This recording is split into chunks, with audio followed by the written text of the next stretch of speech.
Hey Maria, whoops, excuse me, Dark Desert Moon, back with another video. Gotta get into character, right? It's 6:14 p.m. It is March 13th. Happy Monday, everyone.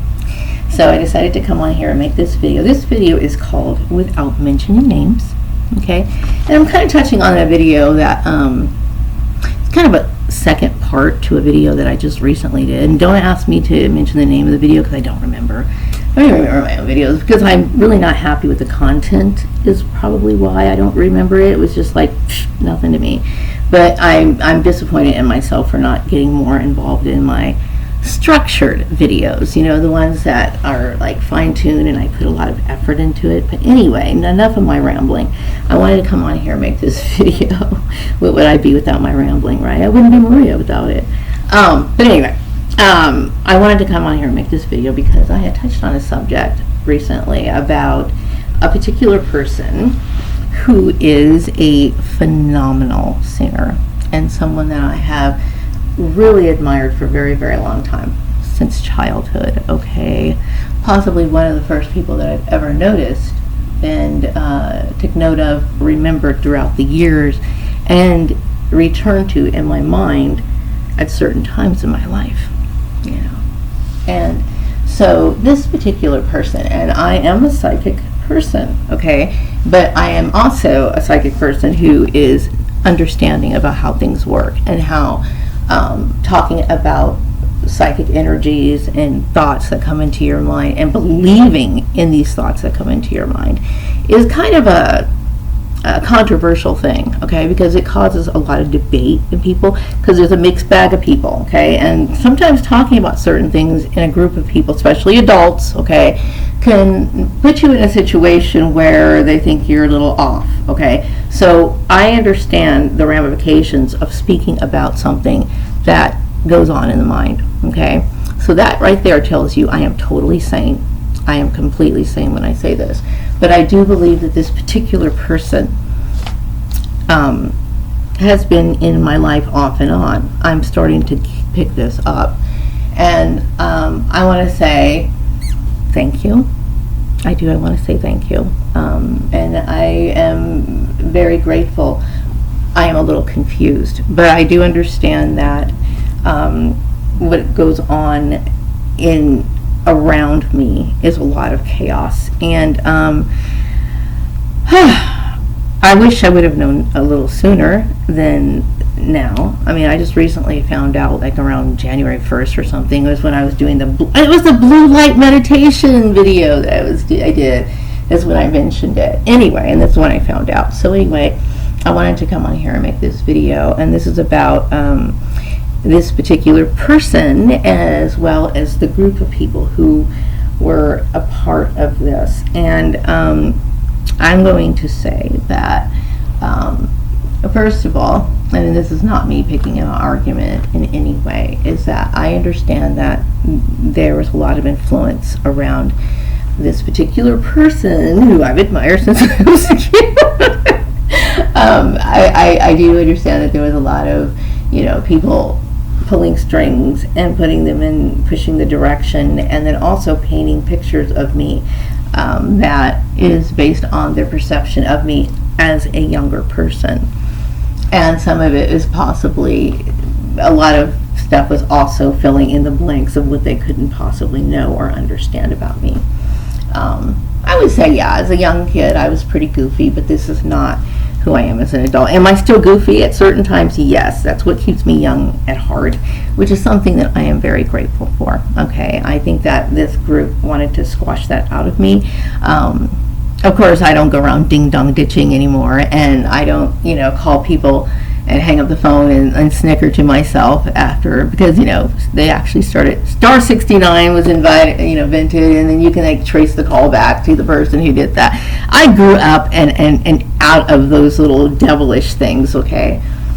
But, you know, I think that I am not somebody who is a rebellious person. There are some people that were in the workplace who was a part of this little cliquey thing. And some people just want you to suffer.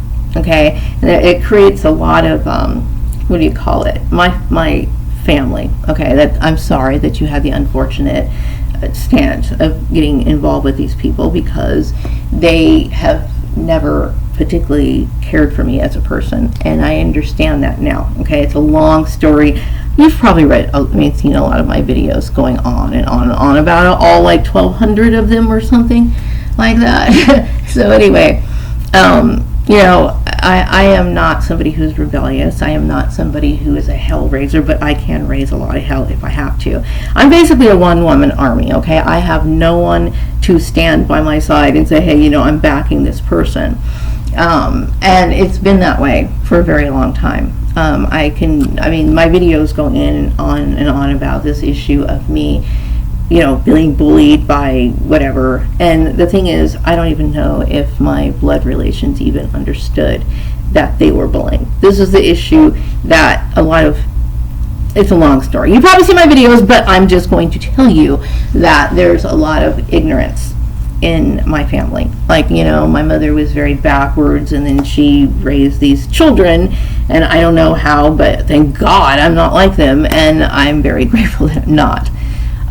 But they do things, to me as a person, and say things about me and do things behind my back, and they've done this for a long time. And to them, it's a childish game that has, grown, exploded into like an obsession or whatever. This is not about pointing fingers, okay? But I've always been in this little tornado of the chaos, okay?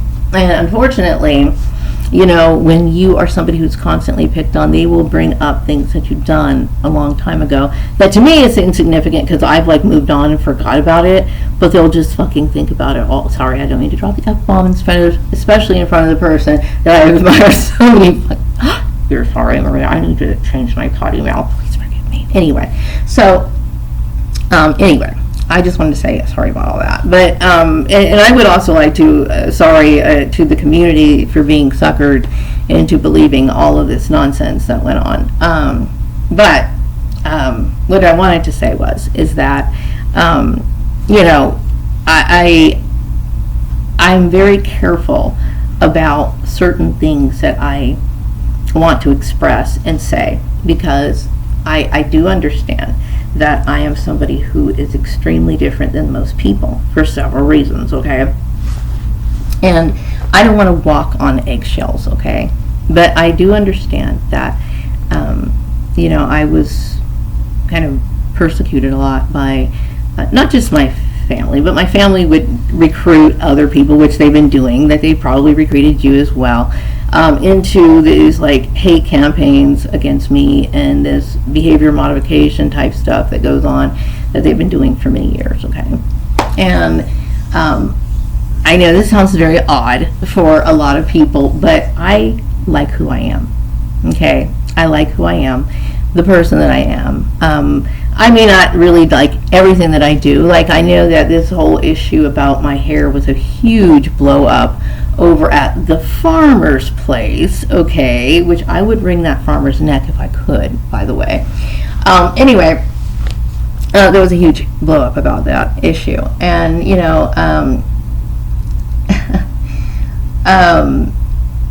I don't particularly like working with my hair, okay? And I think that it's a very touchy subject with a lot of black women, mainly because it's kind of a controversial thing. I know that there's issues with black women wearing their hair natural in afros. A lot of people are put off by it. I tried and attempted to do that one time, and I was told basically that I need to go home and cut my hair, right? And then, I did wear braids, which I love the braids. The blades look really chic, but when I actually came to work one day and wore them, people looked disappointed in me, like, oh gosh, I really wish you wouldn't have done that. And they didn't have to say it, because Maria's got that little thing going on in her head, and she knew what they were saying, and by the look on their face I could tell. So I have a lot of issues with my hair. My hair is very like tight curl. Like, it's not just like curl, it's like, I don't know what you want to call it, it's like really curly, tight curl. And some people would say, hey, wear your hair natural. And I tried that, I did. I tried it. I remember shaving off all my hair and then like waiting for my hair to grow out, and it was growing out, and I hated the way that it looked. You know what I mean? Because it's that tight, and it would take a very, very long time for me. Dude, I don't fuck with my hair. Sorry. Oh man, sorry. But anyway, I don't really mess with my hair. Okay, I really don't. As a matter of fact, I do everything I can to avoid messing with it because I tend to screw it up even more. So I figure I'm just going to opt for these little hair extensions or these half wigs, which they're half wigs, and then I wear them. And I think what people thought is that I must have known that you were floating out somewhere and that I was doing this to maybe get your attention. Okay, and no, I would not deliberately wear fake hair to get somebody's attention because my hair is not that full. Okay, I would say my hair is about this length really, but it's not very full, and I would never do something like that. Okay, but I get accused of a lot of things, and how a woman wears her hair is a personal choice, and no one should have to justify that to anyone. Now, I'm not scratching at you, but I do think that there were certain people who were whispering things in your ear. Okay, I've been wearing fake hair since 2003, and it's it's convenient for me. I did struggle with it though. I struggled with the whole issue. I was like, well, I don't, because there's a part of me that feels very like I don't know, like I don't know, very natural part. But you know, I also do like my glam stuff. You know, I like my makeup, I like my clothes. I'm a woman. That's not going to change. I hate it when people try to mess with that. Okay, don't fuck with my femininity. You know what I mean? Don't touch that. Don't touch that. And no one should be ever be forced to make that sort of compromise. That's bullying. You know, but you get a lot of that with a lot of women, which is, you know, something that I like to talk about now because I understand that this is something that a lot of women don't like talking about. But I will address this issue, seeing as how my life was on the line by a bunch of people who wanted to bully me. This is who I am. I'm proud of who I am. I take good care of myself. I'm a 52-year-old woman who enjoys being who I am. You know what I mean? And it's not for anyone to decide how I wear my hair. It's not anyone to decide how I dress. And whether had I known that this person who I've liked since childhood has been around, I probably would have stepped it up a little. I would have kicked it up a notch. I would have went out and got myself some really nice clothes. Okay, I had no idea, but it's cool though, and I want to say thank you. And you know, it's unfortunate that you had to get to know me under these circumstances. Because really, I'm a lot more outgoing. I just felt sometimes like within the community that I felt very odd. Like there's a lot of focus on me, right? And it was strange because I don't like that. Like I know people think, well, you know, you dress well, you know, you take care of yourself, but you don't like all the. Some people do this for attention. To me, this is normal. To me, in my little utopia world, this is completely normal. You know, as a matter of fact, it's basically, and I'm not trying to downgrade anybody, but this is how you're supposed to. You're supposed to have self-confidence. You're supposed to, you know, exude that. You're supposed to show that, express that. That is a well-rounded human being. And I don't understand, and I do understand, like this whole idea of trying to lower a person down to their level so that you can be a likable person. I am completely against that idea. We are here to be the best version of ourselves as we possibly can. That is the purpose why we're here. I believe that. You know what I mean? And it's very hard to, because you get a lot of people who really don't like that idea, that philosophy, but deep down inside they feel that way themselves. You know what I mean? They do understand that, and they hate you because you're able to do it. And that's the bare bottom line. And so and it's like, oh, we're afraid to say it. It's the fucking elephant in the living room. Sorry if I dropped that bomb in front of you, especially since you're the guy that I have always thought of since childhood. Forgive me anyway. I'm sorry. This video is a mess, but I do want to say thank you. And I do understand that, you know, people could say all kinds of stuff about me, and they probably do, and they probably think all kinds of things about me, but I'm just a woman who's basically trying to make the best of what's left of my life. and it's important for me. It's like I'm on a mission, and like, don't stand in my mission because it's important to me. You know what I mean? This is like one of my deathbed visions, and I want to live out the rest of my life happy for a change because it's been a long road. Take care. Bye-bye.